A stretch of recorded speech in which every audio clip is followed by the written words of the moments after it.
Hey, welcome to Integrated Preparedness. I'm Steve Smith. I see I'm in the shade. I hope you can see me okay. We're out on a job. I want to talk today about how to kill a business. A lot of people, because of the changing times, people losing their jobs and such. We've talked about creating your own businesses, building your own businesses. That is the way to go so that you're never at the mercy of a corporation. First, welcome to all the new subscribers. We keep growing. It's nice to have you all here. I claim to have the smartest commenters in YouTube land, and so if you've joined us, I suggest that you not only listen to what I say, but also read the comments down below. We have a commenter, a subscriber base with wide and deep knowledge, and I see that they always add to what I've put on some of my videos. So do that, and then contribute. Be a part of it if you would like. All I ask is that you be nice. Don't call anybody stupid or call anybody out. This is a place for polite people, and polite and intelligent people are always able to put their case across without offending others. So it's good to have you here, and hope you get something out of it. We're out on a site today.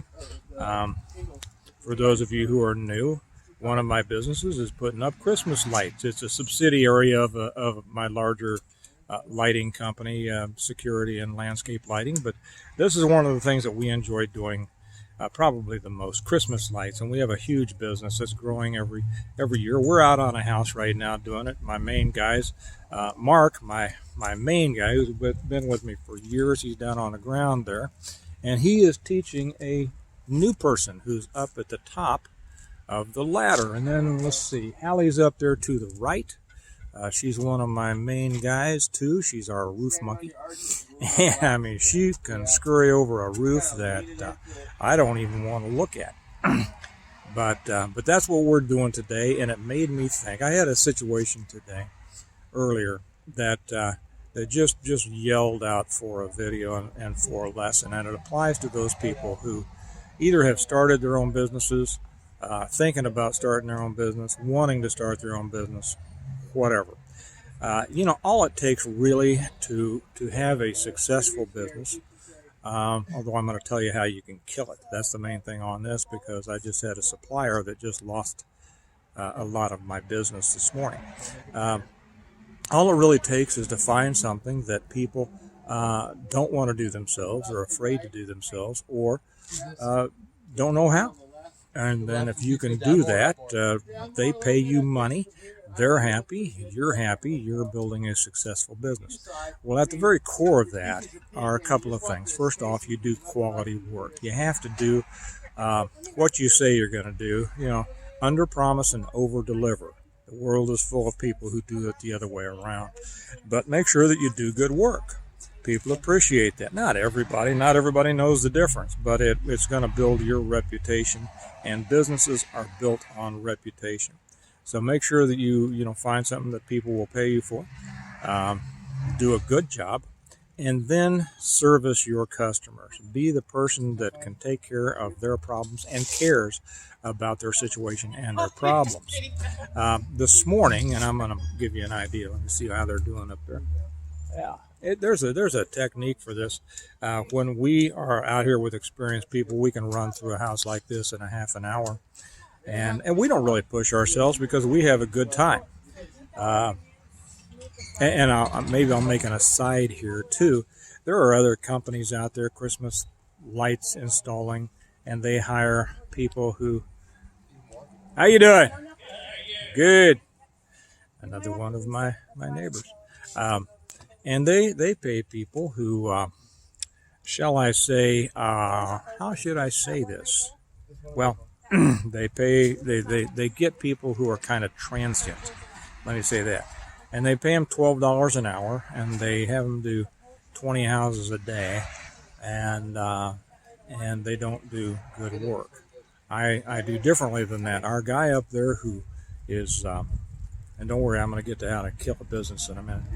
The guy who's training, this is his second time out with us. He's learning how to do everything on a house, because I don't have top well, I do have top-level people, but I don't have just a bunch of dummies who just do what they're told. I want them to understand exactly how everything we do goes. And so when they start off with me, I pay them $20 an hour. I make good money. My people make good money. They're paid well. And then after a couple of days out, probably this will be his last training day, then he'll be paid by the house. He makes a lot more money. Most of my people will make anywhere between $50 and $100 an hour. That's fine, because I do well because they do well.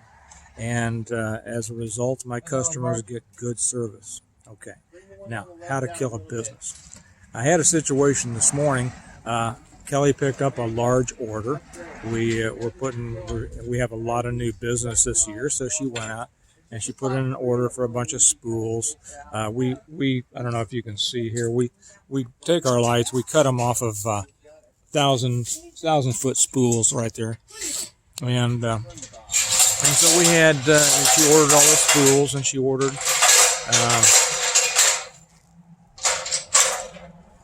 the lights. And then what we do is we, for whatever house they're working on, we put the right lights in, and whatever pattern they want. They can have, clear, red, green, red and white, whatever they want.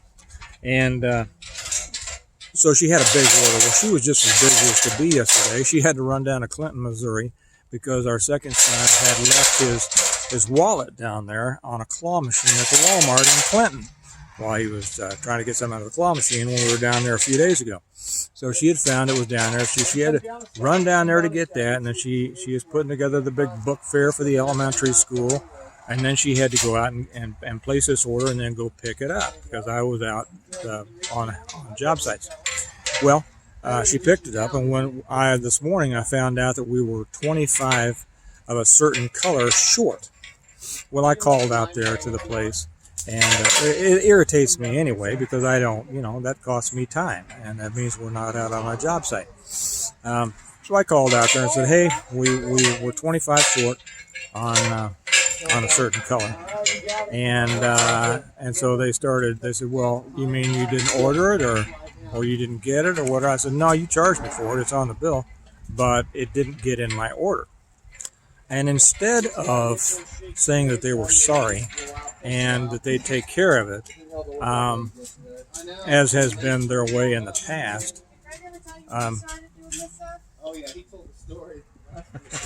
they're telling stories back there. I don't know if I want you to hear those stories or not. They've been pretty good in the past, but I've seen things start to kind of go downhill with them. And so what they should have done, so we're sorry. We know you. We've dealt with you. We know you're not trying to cheat us. Come out, we'll get you the box of lights. Well, they didn't do that. They were going to charge me for the lights, and I ended up, because I'm not going to argue about it, having to pay for this box of lights twice. And so the owner was there, and I told her, you can imagine how I feel about paying for these lights twice.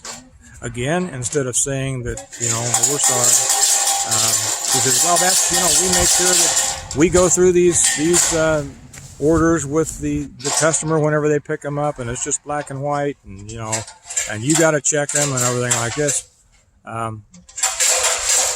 She went through that. And I said, this is the second order that you all have messed up.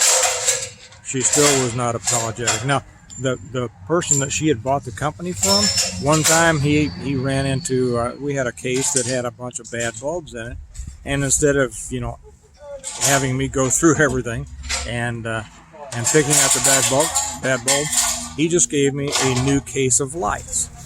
He bought my what am I trying to say? My loyalty for years.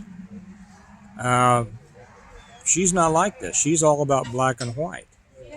And for the price of a box of lights, which is about $35, she has lost my loyalty.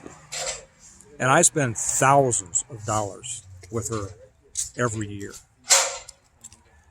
For her cost of a box of lights, which is probably $20, she could have reinforced my loyalty to her.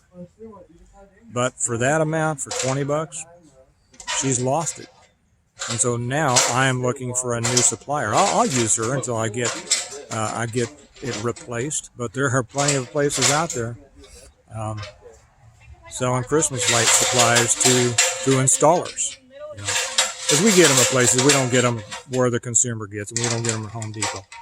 They all come from China, and anybody can order from China. So, but that's how you kill a business. And it's not just the business that she's going to lose from me, which is going to be substantial. It will be what I share with other people, my opinion of her business practices. And I have no doubt that her business will start to decline. It's too bad. But for anybody, the whole lesson on this is take care of your customers. Go out of your way. If you are thinking about a business, don't think about it all just dollars. It's not just dollars. Business is people. You know the old line in The Godfather about what is it? It's nothing personal. It's just business. When I heard that, I said, "Well, that's stupid. That's the stupidest thing I've ever heard." Although it's often repeated, right? Everybody says this is not personal. It's just business.